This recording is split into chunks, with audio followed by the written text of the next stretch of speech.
세금계산서의 발급 시기 보겠습니다. 세금계산서 발급 시기는 앞전에 배우셨어요. 공급 시기. 공급 시기가 곧 세금계산서의 발급 시기입니다. 세금계산서는 사업자가 재화 또는 영역을 공급하는 공급 시기에 발급합니다. 공급받는 자에게.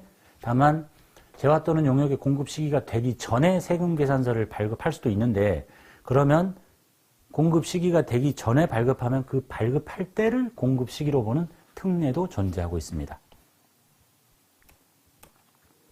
자, 첫 번째 특례, 공급 시기가 되기 전에 발급을 한다. 자, 사업자가 재화 또는 용역의 공급 시기가 되기 전에 재화 또는 용역의 공급에 대한 대가를 전부 돈 받았다는 얘기예요. 또는 일부를 받고 그 받은 돈만큼에 대해서 세금계산서를 발급하면 그 세금계산서를 발급한 때를 각각의 공급 시기로 보겠다라는 얘기입니다. 이게 발급 시기 전의 특례입니다. 그 다음에 발급 후의 대가 수령 봅시다. 발급 시기 전에 돈 받으면 그만큼 받은 만큼 끊어주면 된다. 그런데 발급한 후에 돈을 받으면 어떻게 할 거냐. 자, 사업자가 자기 재화 또는 용역 공급 시기가 되기 전에 세금계산을 일단 발급해줬어요. 그리고 발급일로부터 7일 이내에 대가를 받으면 7일 이내에 돈을 받으면 그 세금계산서 발급한 때를 공급 시기로 보겠다.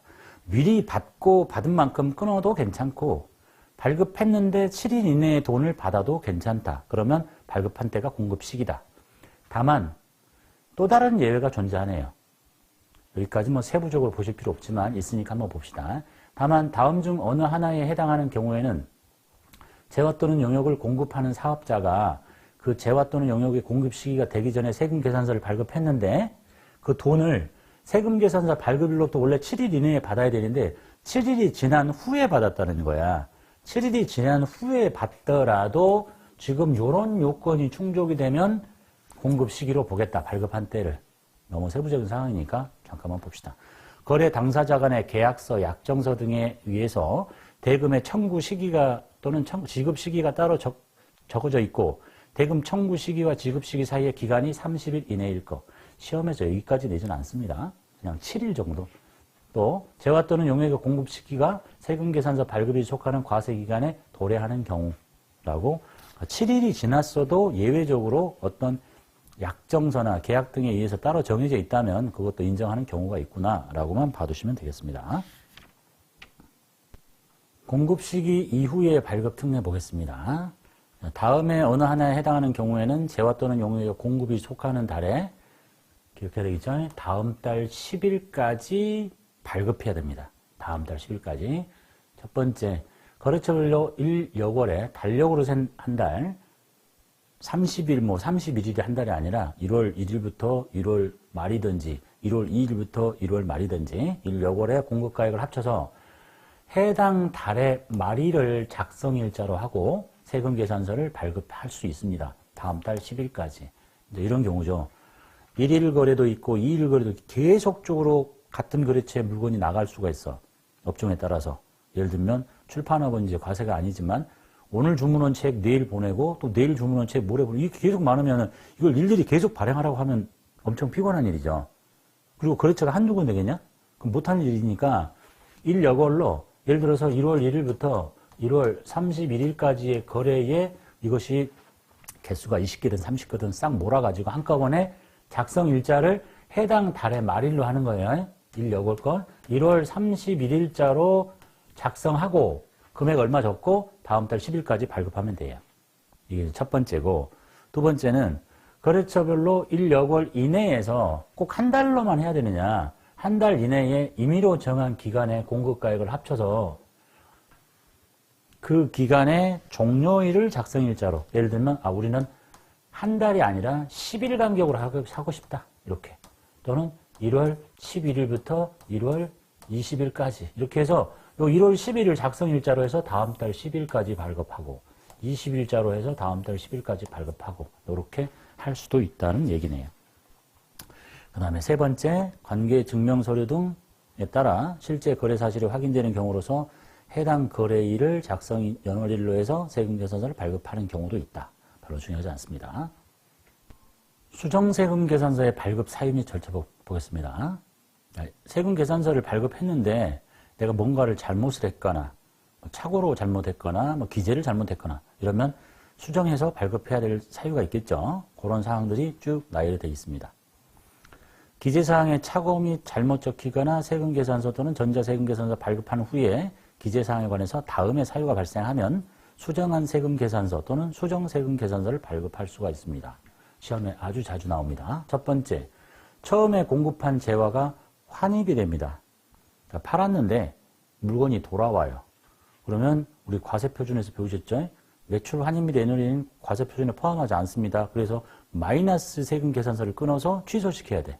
그럼 이제 그 작성 절차를 어떻게 할 거냐? 날짜를 뭘로 적을 거냐? 제일 중요한 거는 작성일을 언제로 할 거냐예요. 작성일. 금액은 이제 취소하면 음수로 하면 되겠죠? 재화가 환입된 날짜를 작성일조로 적습니다.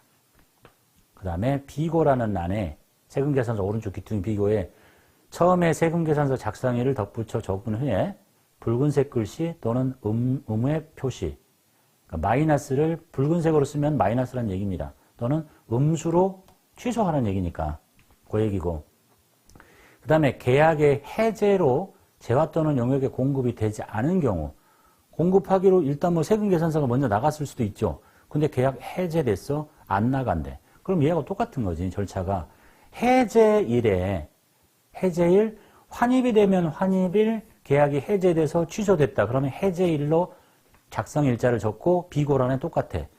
처음 세금계산서 작성일, 처음 계산서 작성일 적고 덧붙여 적은 후에 붉은색으로 쓰거나 또는 음수로 적어라. 이런 얘기예요. 쉽게 얘기하면 간단하게 사례만 보면, 자, 2월 1일에 100만 원짜리 세금계산서를 끊었습니다. 부가세는 10만 원입니다. 세금계 갔어요. 물건 갔다. 그런데 상대방이 열어보더니 물건 다시 돌려보내겠다. 환입.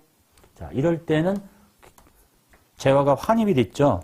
3월 1일에 환입이 됐대. 그럼 3월 1일자로 작성하라는 거야.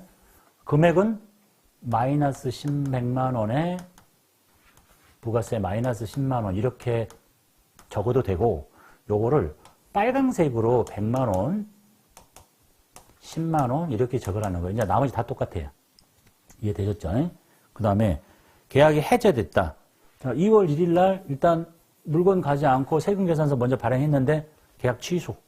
그러면 그 해제된 날 요렇게 해서 해주고, 세금계산서에 이제 오른쪽 귀퉁이에 비고란에 뭘 적어달라냐 얘기냐면, 처음에 세금계산서 요 두 번째 세금계산서의 비고란에다가 2월 1일 날 최초로 발행을 했습니다. 작성일자 적고 비고란에 최초 작성일자가 이날입니다. 라고 적어달라는 얘기입니다.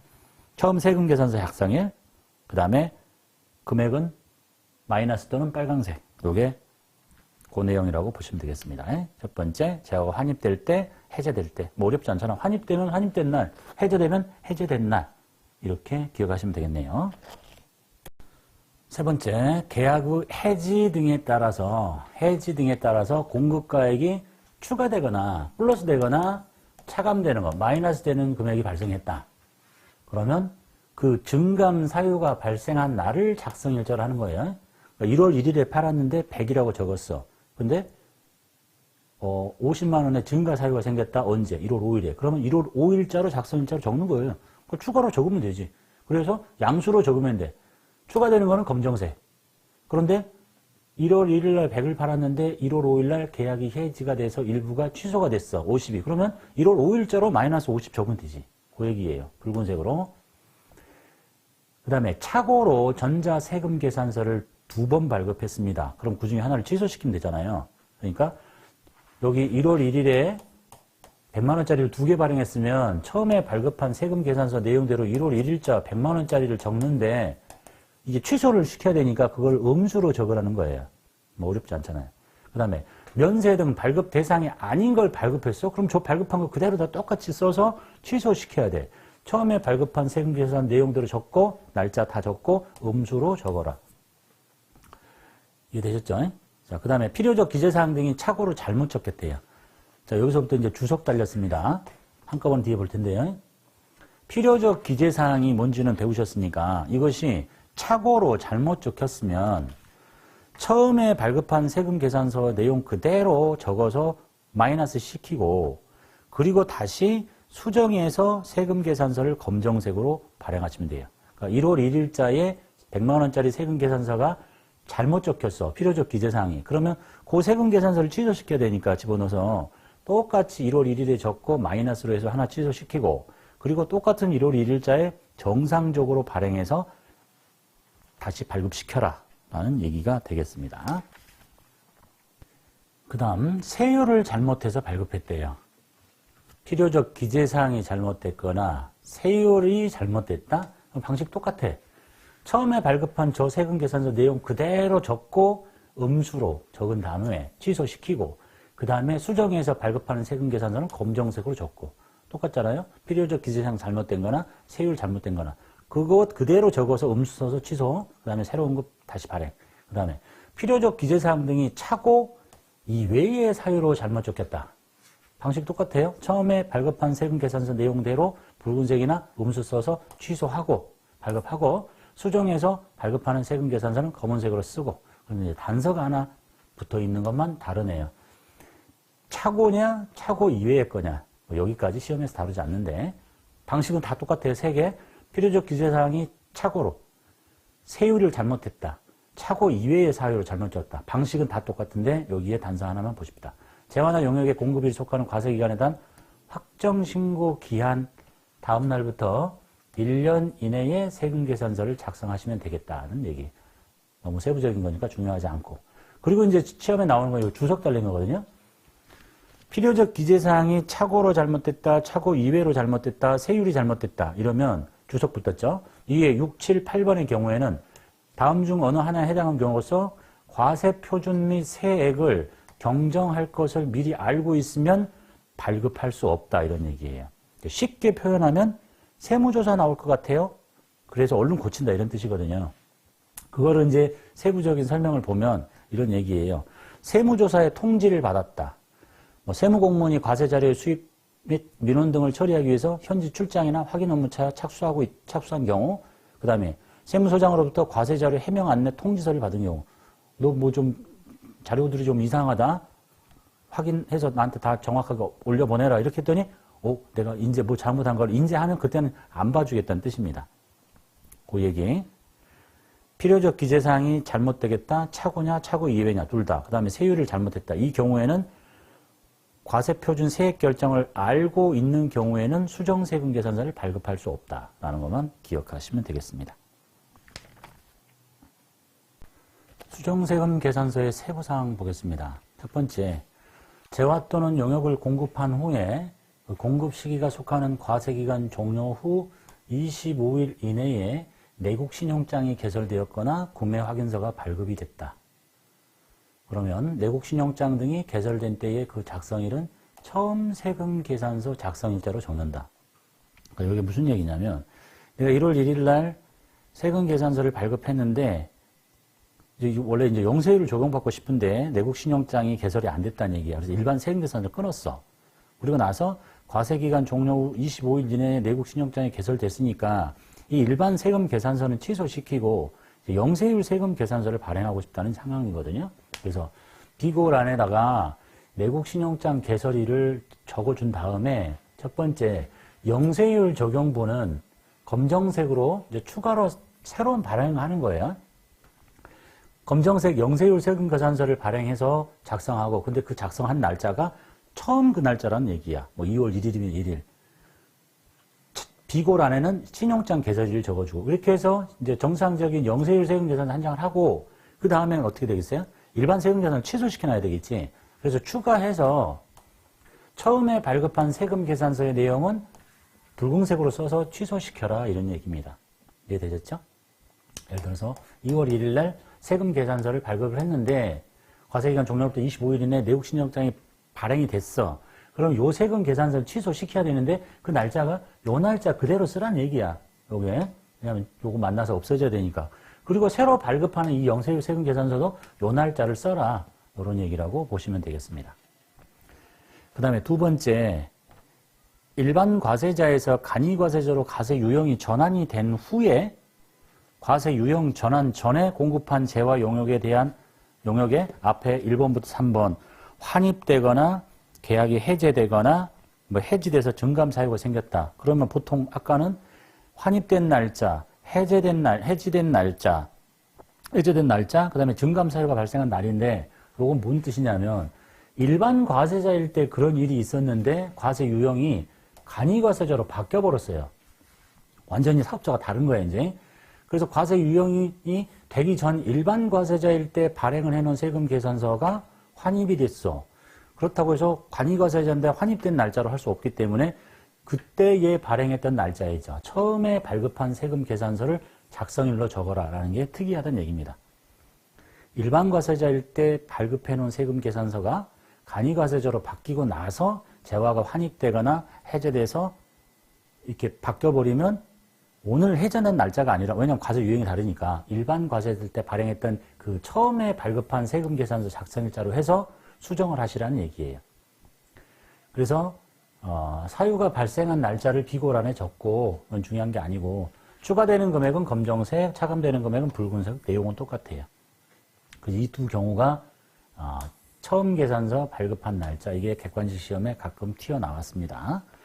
그 다음에 세 번째, 위탁 판매의 경우에 수탁자가, 내가 이제 위탁 판매를 하죠. 내가 수탁자야. 수탁자가 재화를 인도하는 때 위탁 판매를 하고 있는데 수탁자인 내가 재화를 인도하면 수탁자가 위탁자의 명의로 세금 계산서를 발급한다는 얘기예요. 내가 얘한테 팔아달라고 했는데 물건을 내가 넘겨 이렇게. 그래도 얘의 명의로 발급하고 위탁자가 직접 재화를 인도한다. 그게 위탁 판매니까. 그러면 위탁자가 세금 계산서를 발급한다. 이 경우에 수탁자의 등록번호를 부기해줘라 라고 하고 있네요.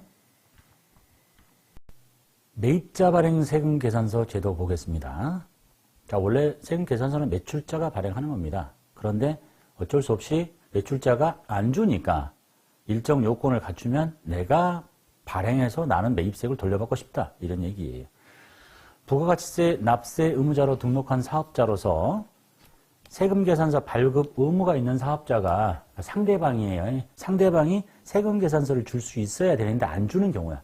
이 사람이 재화 또는 용역을 공급하고 세금 계산서 발급 시기에 세금 계산서를 발급하지 않은 경우로서 그 재화 또는 용역을 공급받는 자, 나는 과세사업자여도 되고 면세사업자는 상관없어. 왜냐하면 과세사업자라면 매입세액을 공제받고 싶은 거고 면세사업자라면 과세 증빙 자료로 비용 처리를 해야 되기 때문에 그렇다는 얘기예요. 관할 세무서장의 확인을 받아서 세금 계산서를 발행할 수 있는데 이걸 보고 매입자 발행 세금 계산서라고 합니다.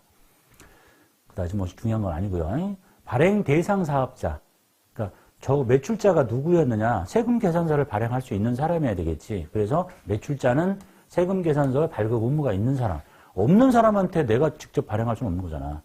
발행할 수 있는 사람이 안 주니까 내가 하는 거야.